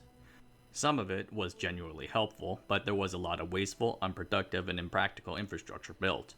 Building the biggest dams in the world for the sake of economic output while the people go hungry due to a lack of food production has questionable value. One major event throughout this time period was collectivization, the replacement of individual peasant farms with collective ones. Peasants lost their land, grain, and livestock. Those who resisted were exiled or executed. Famines broke out in Ukraine, Kazakhstan, and Siberia. It sucked. The significant human impact and loss demands that we at least briefly mention it here. Collectivization and the famines that resulted from it cost the lives of millions, yet, I would argue, had little impact on the Soviet Union's economic outcomes. It did spur people to migrate from the countryside into the city to take jobs in the industrial sector, which fueled the investment drive, but I can't really say that that outweighs the famines, oppression, and whatnot. It is more likely than not that collectivization damaged the economy's other growth engines, the ones that were actually working. That's the cruelty of the whole thing. My personal view is that the economy of the Soviet Union would have been better off without collectivization. After all, look at China's urbanization drive in the 1990s. But both sides continue to debate the issue, and it remains controversial. Back to the numbers as best as we might have them. From 1928 to 1970, gross national product rose in excess of 5% a year. A big portion of this can be attributed to the accumulation of capital, the most critical growth engine, but agriculture and overall productivity rose too. Out of all the countries in its starting peer group, only Japan would grow faster and get richer than the Soviet Union. World War II and the decades that followed would see the peak of the heavy industrial quote-unquote producer goods production cycle. But as the country moved into the 1960s, the government sought to reorient the economy towards the production of consumer goods. Nikita Khrushchev declared in 1956, "Now that we possess a powerful heavy industry developed in every respect, we are in the position to promote rapidly the production of both the means of production and consumer goods." The Soviet high leadership knew that their right arm was way too overworked and they needed to pump with their left. That is for several reasons. First, the engines that drove the Soviet economy for so long were starting to sputter. When Stalin began his drive, there was substantial unemployment in the agricultural sector, a shortage of capital, and a surplus of labor. Simply by moving these unemployed people, and later women, into the industrial workforce, they became more productive and the economy grew. But sometime in the 1950s, that agricultural unemployment situation ended. All the laborers had been moved out of the farms into the factories, and virtually all the women had been moved into the workforce. 51% of the Soviet workforce in 1973 were women. The old heavy industry growth model stopped working, and the Soviet Union realized that they had little to replace it to drive future growth. Except for one thing, but we will get to it later. Out in the agricultural space, the farms were now underperforming from underinvestment and bad management. Yields were worse than in any other European country. This had forced the Soviet Union to invest capital resources into mechanization drives and other modernizations to try and produce enough food to feed the burgeoning urban populations. Furthermore, it's a bit ironic to say this, but the Soviet Union, the biggest country in the world, had relatively little farmable land. This is especially in comparison to the United States breadbasket. The government attempted to create new fertile farmlands, but this effect was limited and had horrible environmental consequences. In fact, it was a huge waste. Short-term thinking to meet short-term output goals. The most infamous example would be the draining of the Aral Sea, a lake shared by Kazakhstan and Uzbekistan, to grow cotton. Once the fourth largest body of water, the sea shrank and died from inefficient irrigation, overuse of fertilizer, and a lack of intelligent agricultural methods. The Aral Sea is today an environmental disaster. In the industrial factories, Soviet equipment was far behind the cutting edge and was getting older by the second. The Soviets were great at putting new capital equipment into the factories. They were not as good as retiring and replacing it. In 1970, 28% of all equipment was older than 10 years. By 1980, that number would be 34%. The average piece of equipment was 8 to 9 years old. There were a couple reasons for this. First was that doing so would often require a work stoppage. For plant managers, that risked the potential of missing a production quota, a difficult prospect. And when they did risk it, they often tried to refurbish the existing equipment rather than starting from scratch. A major drive in the 1960s to refurbish everything was a disastrous waste. Japan would take the other path when building up their steel industry after the war, starting over from scratch. It worked. By 1985, the country was the most efficient steel-making country in the world. The second reason why the Soviets never upgraded their equipment, nothing more technologically advanced was made available to them. The Soviet Union implied fantastic minds and pioneered incredible sciences and technologies. I want to do a future video about their advancements in computer chips. And they landed on Venus, for Pete's sake. One does not simply land on the surface of Venus. The problem was that almost all of these advancements happened within the military and government sector. That meant that it was a state secret and did not see the light of day in the civilian sector until after many years. One of the better things about the American military industry complex was the technology spillover effect. New technologies and ideas came out of the government and are released to private entities who do something cool with it. GPS and the internet are famous examples. This never happened in the Soviet Union, being an economy centered on military capacity buildup. The military only tightened its grip on the economy as foreign tensions rose throughout the 1980s with Afghanistan and the rise of Reagan. It is why a massive technological gap opened up between the US and the USSR civilian sectors, despite the USSR's seemingly advanced science capabilities. When Soviet urbanites wanted to buy and experience nice things, food, technology, whatever, they imported it from the West. This meant they needed to get their hands on hard currency, from where such a thing can be found. So, with the agricultural, industrial, and consumption goods sectors all struggling, the government turned to the only thing that really seemed to have worked: natural resources. The Soviet Union in its final years fell into a deep resource trap. The country was blessed with amazing amounts of natural resources, massive oil and gas fields, rich iron ore and coal mines, but by the 1970s the ore mines were aging. The government, dependent on the hard capital these exports brought to them, threw good money after bad to dig deeper and get more of these dying mines. In the case of the oil and gas fields, external forces delayed the reckoning a bit. In 1973, the Organization of Arab Petroleum Exporting Countries launched an oil embargo of countries believed to support Israel. Oil went from $3 to $12 a barrel.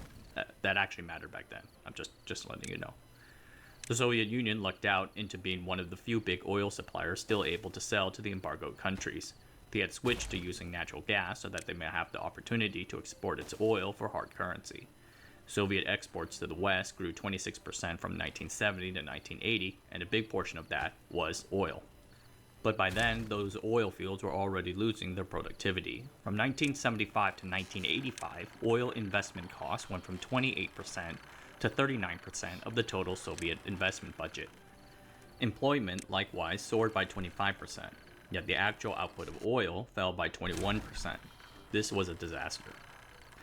Again, same with the ore mines, the Soviet economy found itself trapped. It used the hard currency it got from selling oil to fund its imports of food and consumer goods. This was not sustainable and everyone knew it. Yet, the oil was costing so much money to get out of the ground that it sucked away resources that could have been used to improve the agricultural and domestic consumer industries. But as long as oil prices stayed high, then the economy can limp on. If prices in fact went higher, then there might be enough savings to invest and actually escape the trap. If oil prices crashed though, then all bets were off, which is what exactly happened a few years later when the Saudis decided to end the embargo and return to the oil market, kicking off the 1980s oil glut. The glut and a mini recession together would crash the price of oil from a high of $40 in 1979 to under $10. This would spell the beginning of the end for the Soviet economy. Without sufficient foreign currency income to fund its operations, the economy essentially went bankrupt. The 20-minute video that I watched on the Soviet economy framed it as a flawed, contradictory system that did not understand proper economic principles. I find that a bit facetious. After all, the Soviet Union survived for 75 years. What was happening when the Soviets were fighting Germany or facing down the United States and Cuba? The reality is that the Soviet Union built up its economy on a series of well-grounded economic principles, similar to those followed by other developing countries around the world like Japan, South Korea, and Taiwan. I have discussed other similar situations in my videos on economic development. Unlike those Asian economies when the Soviet engine first started to sputter due to fundamental demographic issues, policymakers found themselves unable to swap out their one-trick pony and anchor against external shocks. But, up until then, it really did grow quite well. People argued that the Soviet Union should not be given credit for its economic successes because it came with brutal political repression, horrible famines, and an emphasis on heavy industry without care for other parts of the economy. Fair arguments, all of them, and I'm very sympathetic to it. I certainly would not have wanted to be born in the Soviet Union during those times. I once read a book by Anne Applebaum on the Soviet takeover of Eastern Europe and East Germany, Iron Curtain, and it was a depressing book with a sad outcome. An economy is more than a sum of numbers and outputs. It's a representation of the life and livelihood of its inhabitants. The Soviet Union had 300 million people at its peak. Its economy failed to give them the growth and livelihood that those people deserved. That failure should serve as a lesson for us all, and we should study it earnestly and honestly, rather than simply slapping a sticker on it and calling it a dud. Alright everyone, that's it for tonight. Hope you all guys take care of yourselves. If you want more content, feel free to subscribe to the channel, or check out the Patreon if you want to support the work I do and watch any of the early access videos. Alright, until next time, I'll see you guys later.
2018. An almost unknown island attracted the attention of the media, springing into general consciousness apparently out of nowhere.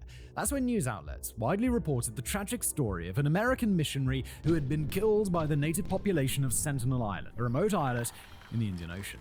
Authorities say the 26-year-old was killed, possibly by bow and arrow. And that's also when much of the general public first heard about the Sentinelese, described as Stone Age savages, violent and hostile toward anyone attempting to contact them from the outside world. As is often the case, media reports were not entirely accurate, offering little clarity on the history of the island, its population, and especially the history of their contact with outsiders. So where did the Sentinelese originate from? Had they always been so isolated? What was the reason for the hostility? And had they always been so antagonistic and violent toward outside visitors? Well, in today's episode, we're going to seek to address these complex questions, bearing in mind that there are no easy answers. In particular, there's no easy answer to the main dilemma. What is the right thing? Should we just leave these remote populations alone, or seek to know them, to understand them, in the name of science? North Sentinel Island, also simply known as Sentinel Island, occupies a surface area of about 60 square kilometers, which is approximately the same size as Manhattan. The island is surrounded by coral reefs and is a western outlier of the Andaman Archipelago, a group of some 500 isles stretching along a north-south axis, roughly dividing the Bay of Bengal from the Andaman Sea. Only 6 of these islands are inhabited by natives, divided into 4 ethnic groups: the Andamanese, the Onga, the Jorawa, and the Sentinelese. And while the archipelago is relatively close to the coast of Myanmar, these lands and their inhabitants are under India's jurisdiction. As pointed out by author Adam Goodhart in his 2023 book, The Last Island, a story of the Andamans and the most elusive tribe in the world, the origin of the toponym Andaman is actually uncertain. For centuries, the archipelago has been known to Asian and European cartographers, but awareness of its existence has fluctuated over time, and the islands have been known under different names: Karakfar, Dandamos, the Islands of Man, the Islands of Satas, the Naked Land of Angamanain. Awareness of Sentinel Islands in particular, and the Sentinelese, has somehow been more persistent since ancient times. It seems that cartographers and explorers had a predilection to depict this small community as a band of primitive, extremely dangerous, even cannibalistic individuals. The oldest maps referencing Sentinel date to late medieval times, and according to Goodhart, these charts derive from the work of a Romano-Egyptian geographer, Claudius Ptolemy, active in the 2nd century AD. Ptolemy chose to name the island Insula Bonae Fortunae, or Island of Good Fortune. And this sounded promising, but Ptolemy saw it fit to add a warning to his map, quoted by his medieval fanboys: the inhabitants of the island are cannibals. Arab travelers in the 8th century AD held similar beliefs about the inhabitants of the entire archipelago and preferred to brave the storms in the open seas rather than seek shelter on the sandy beaches and paradisical groves of Andaman.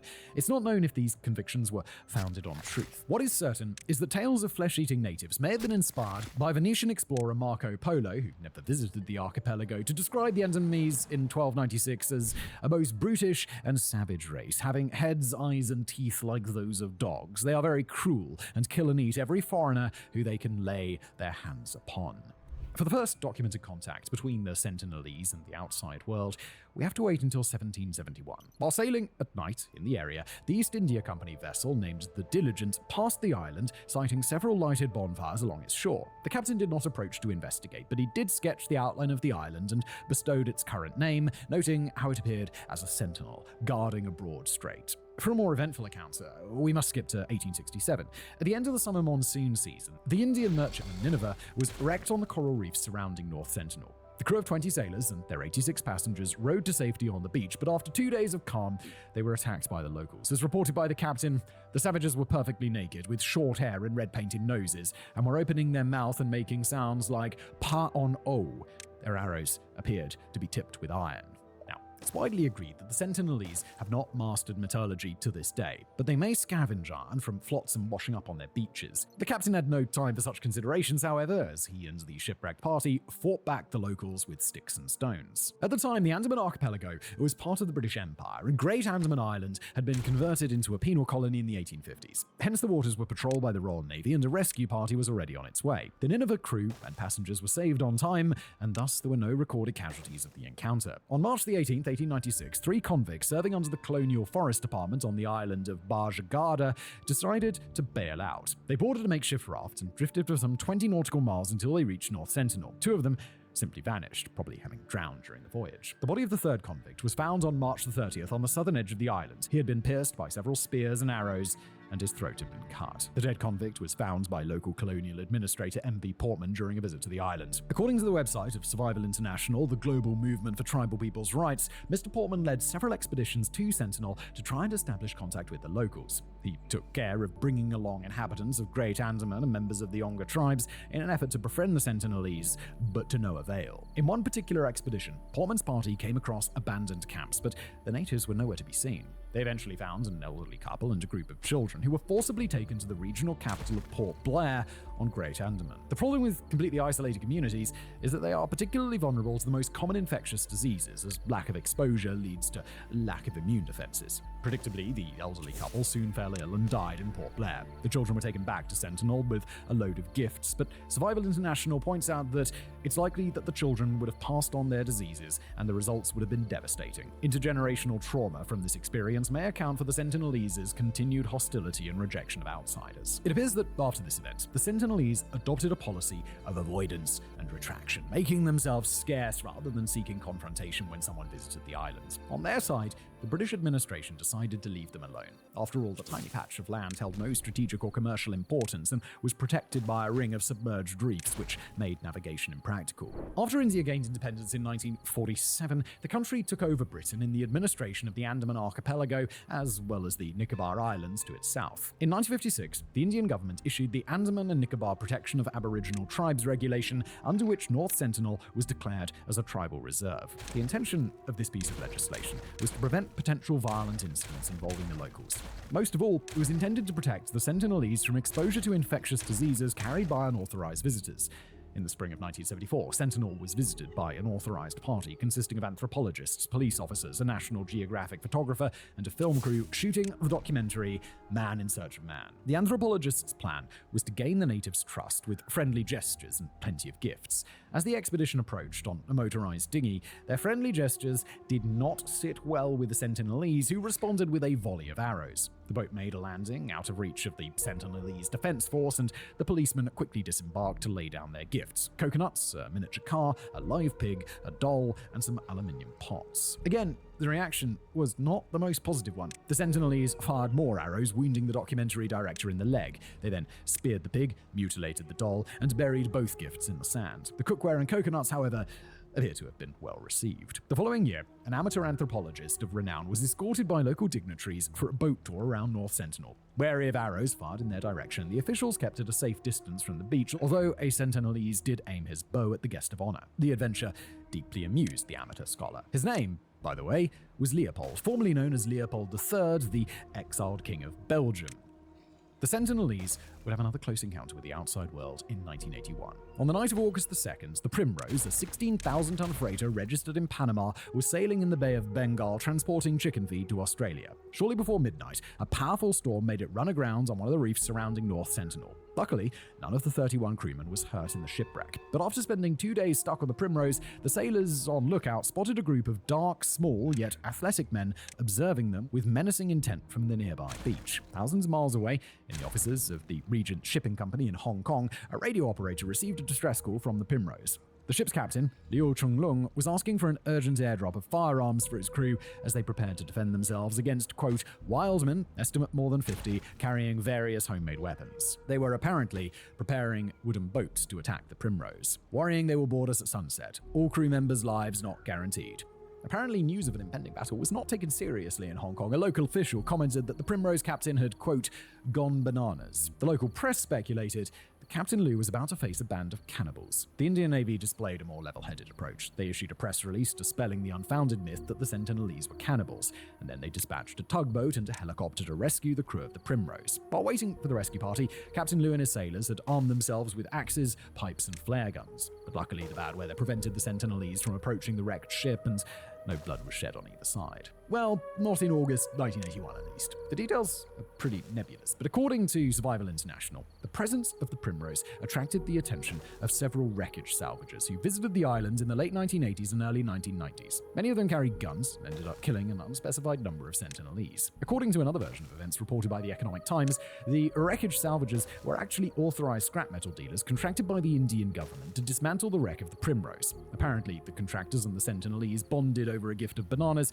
and eventually the two groups worked side by side aboard the ship. The scrap dealers got on with the job of disassembling the ship, while the Sentinelese collected bits of metal to use for their tools and presumably their arrowheads. Throughout the 1980s, government-sponsored parties regularly interacted with the locals. The visitors would land at a safe distance from groups of locals, deposit coconuts, bananas, and bits of iron, and then leave almost immediately. Sometimes the Sentinelese reacted with their usual volley of arrows. On January 4th, 1991, an anthropological expedition reached the beaches of Sentinel Island, determined to establish a durable, friendly rapport. This time, the expedition featured an unprecedented asset, a member of a particular social group thus far completely excluded from landing parties: a woman. Anthropologist Dr. Madhumala Chattopadhyay, a research associate at the Anthropological Survey of India, was indeed the first woman to make contact with the Sentinelese. So, well, let's go back to that January 4th, 1991 day, shall we? At around 8 a.m., a small team of 13, including Chattopadhyay, a medical doctor, a director of tribal welfare, and a support crew, reached the waters of North Sentinel aboard a small craft. Before reaching land, the team started dropping coconuts in the water, which attracted the attention of some Sentinelese men on the beach. The locals sprinted into the water, scooping up the tasty gifts and erupting into a chant of Narayala Jaba Jaba. No one had ever studied in detail the Sentinelese language up to that point. However, Dr. Chattopadhyay was proficient in several Andamanese languages and recognized a similarity with a dialect of the Onga tribe, also residing in the archipelago. In the Onga dialect, the chant translates as more and more coconuts. The Sentinelese became bolder, getting closer and closer to the boat. A rapport was being established, but there's always one guy that has to ruin everything, isn't there? In this case, it was a young local man who had been sitting on the shore. He stood up, raised his bow, and aimed at the landing expedition. Dr. Chattopadhyay, unfazed, made eye contact with the bowman, smiling at him and gesturing for him to come and collect his share of coconuts. But the hostile youth already nooked an arrow, was about to release it. Fortunately, the Sentinelese woman intervened, forcibly shoving the bowman aside. His arrow completely missed the mark and landed in the water. The first contact should have ended in tragedy, but it resulted in friendship. Dr. Chattopadhyay returned to Sentinel on February the 21st, and this time our expedition was welcomed enthusiastically from the start. The locals approached the craft without hostility nor suspicion to collect their share of coconuts, and no arrows were nooked, let alone shot. As reported by several Indian publications, the success of the expeditions in early 1991 can be ascribed to the presence of Dr. Chattopadhyay, her knowledge of the Andamanese dialects, and her ability to establish a non-threatening rapport with the Sentinelese women, even at a distance. The Indian government, however, did not take advantage of these successes to strike the iron while it was hot. The Andaman and Nicobar administration acknowledged the implicit risk in increasing contact with the Sentinelese that they might cause a deadly outbreak of infectious diseases that are unknown to the locals. In fact, in September of 1991, the local authorities decided to severely limit any expedition to the island. Moreover, they declared a 5-kilometer exclusion zone around Sentinel to protect the locals from poachers, fishermen, or any unauthorized visitor. Regular gift-dropping missions continued until 1996, when the Andaman and Nicobar administration decided to put an end to them. After all, the Sentinelese appeared healthy and self-sufficient. Continuing the visits would only have increased the chances of epidemic outbursts or outbursts of violence from the locals. The Indian Navy and Coast Guard remained actively engaged in ensuring the Sentinelese were undisturbed, regularly patrolling the surrounding waters. Following the devastating Indian Ocean tsunami on December 26, 2004, the Coast Guard flew a helicopter above Sentinel to check if there had been any casualties. The team realized that the tsunami had impacted the geography of the island, causing several stretches of coral reef submerged thus far to rise above the surface. But the locals appeared to be alive and very well indeed. One of them was photographed in the act of aiming an arrow against the chopper. The pilot wisely decided to not fly any closer to the ground, but the Coast Guard team returned to base with the striking photo of a warrior from a forgotten past. As described by author Adam Goodhart, none of his features are visible, but the man's blurred silhouette, his tensile black body poised against the stark white sand, has the timeless immediacy of a Paleolithic cave painting. The photo was widely circulated, and Sentinel made it again to international news wires since the days of the Primrose wreck. Barely 13 months later, on January the 26th, 2006, the islands would become infamous again. Two Indian fishermen, Sundaraj and Pandit Tiwari, were found dead on the shores of Sentinel, pierced by spears and arrows. The subsequent investigation found that the fishermen had braved the exclusion zone to poach in the waters around the islands, but their boat had drifted onto the shore, attracting the attention of the Sentinelese. It appeared that the presence of poaching fishermen was a common occurrence, as the Sentinel waters were and are rich in lobsters and sea cucumbers. Years later, in November 2014, 7 Burmese fishermen were apprehended by the Coast Guard in the vicinity of the island. According to one report, at least one of them had actually made it on shore. But now, let's dive into the events which cemented Sentinel Island's place into the cultural zeitgeist: the John Allen Chow incident. On November 17, 2018, the 27-year-old US citizen John Allen Chow was reported dead on the shores of North Sentinel Island, apparently killed by a volley of arrows. According to the Andaman and Nicobar police, Chow had illegally entered the exclusion zone with the help of a local fisherman. A press release by Survival International described his visit to the island as the result of a temporary lift on restrictions by the Indian government. Early newspaper reports of the event stated that Chow was a Christian missionary who had been trying to make contact with the Sentinelese on numerous occasions in order to convert them to Christianity. However, according to Mundayat Sasakumar, writing for the Journal of Anthropological Survey in India, quote, Union Home Ministry sources clarified that Chow was an adventure sports enthusiast and there was no evidence of him being an evangelist. Nonetheless, his friends described him as a fervent Christian who had done volunteer work in South Africa, Kurdistan and Burma. Thus it appeared that John Allen Chow was truly an altruistic individual whose motivations were rooted in profound spiritual belief. Chow had first visited the Andaman Archipelago in 2015, but it took him 3 years to finally reach the shores of Sentinel. According to local police, on November the 14th, the young American reached the island aboard a rented boat crewed by some fishermen. Apparently, Chow had been helped by a local contact person in his plans, identified as K.S. Alexander. On the morning of the 15th, Chow used a foldable kayak to make a solo landing on Sentinel, carrying gifts such as fish and footballs. According to his own diary, Chow found a population of about 250 Sentinelese living in groups of 10 people, each in one hut. The visitor attempted to speak to them. "My name is John. I love you, and Jesus loves you."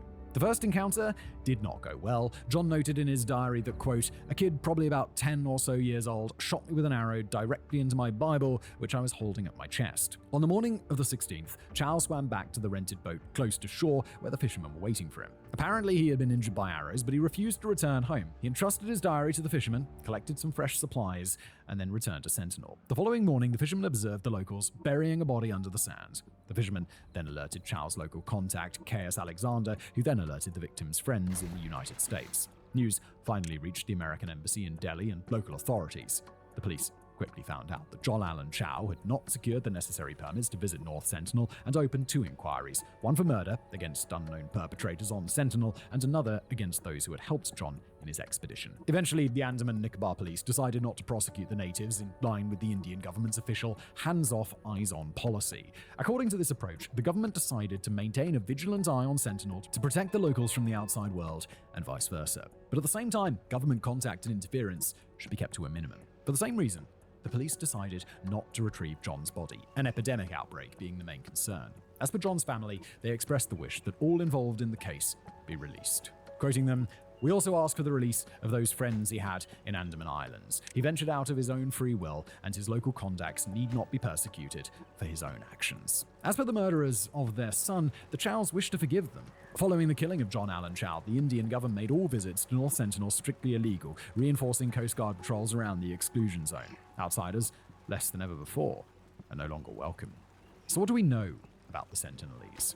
As you may guess, this state of affairs is particularly frustrating for anthropologists worldwide seeking to crack the mystery of the Sentinelese. Where did they originate from? What is their social structure? What are their beliefs? How did their language evolve over thousands of years of isolation? Why do they alternate between periods of hostility and openness to contact? The already quoted Sasakumar perfectly describes what makes this community so fascinating and unique. To quote him, "The Sentinelese are perhaps the only truly isolated hunter-gatherer tribal community in the world today. Their isolation is not geographic because of the inaccessible location of their habitat, it is so because they resist outsiders from landing in their island. They remain steadfast in opposition to all the efforts of the colonial and post-colonial administration to contain them with the might of their bows and arrows." All we know about them is a collection of scattered, direct observations and inferences derived from the knowledge of other, less isolated native groups on the Andamans. We know that the tribe on Sentinel is very small, numbering between 50 and 400 people, believed to be organized into 3 bands. Most of them live in large communal huts, housing several families, but visitors have also noticed smaller shelters erected on the beach, suitable for one family at a time. Their items of clothing appear to be limited to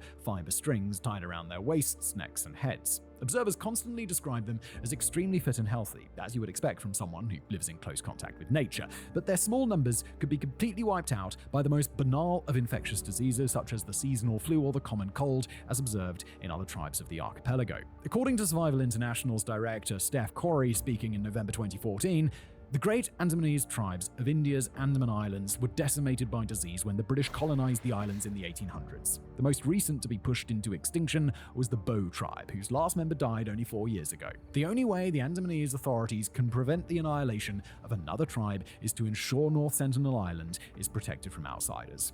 We also note that the Sentinelese sustain themselves by fishing, hunting, and gathering food in the forest, which explains why men always carry spears, bows, and arrows tipped with salvaged iron. They have mastered the art of making outrigger canoes, that is, canoes featuring lateral support floats, but they have not developed the use of paddles and rather steer their crafts with punts, meaning that they cannot venture beyond shallow waters. As a consequence, they have never even attempted contact with other island tribes, let alone develop trade. Based on observations dating back from 1771, we know that the Sentinelese use fire, but anthropologists speculate that they don't know how to actually make it. All these factors have contributed to the media describing them as Stone Age savages, a description which Survival International disagrees with. To quote them, "There is no reason to believe the Sentinelese have been living in the same way for the tens of thousands of years they are likely to have been in the Andaman Islands. Their ways of life will have changed and adapted many times, like all peoples." The genetic origin of the Sentinelese has not been asserted with certainty, although Philip Endicott from the Henry Wellcome Ancient Biomolecules Centre, University of Oxford, may have come close. In his paper The Genetic Origins of the Andaman Islanders, published in 2003, he sought to trace the origins of all groups present in the archipelago. Endicott noted that Andaman inhabitants display an extremely distinctive phenotype, typified by a small average height, gracile build, dark pigmentation, and unusual hair morphology. He also found that the languages spoken in the archipelago have a limited affinity with others found in Papua New Guinea and eastern Indonesia, although there isn't a widely accepted relationship between these separate linguistic families.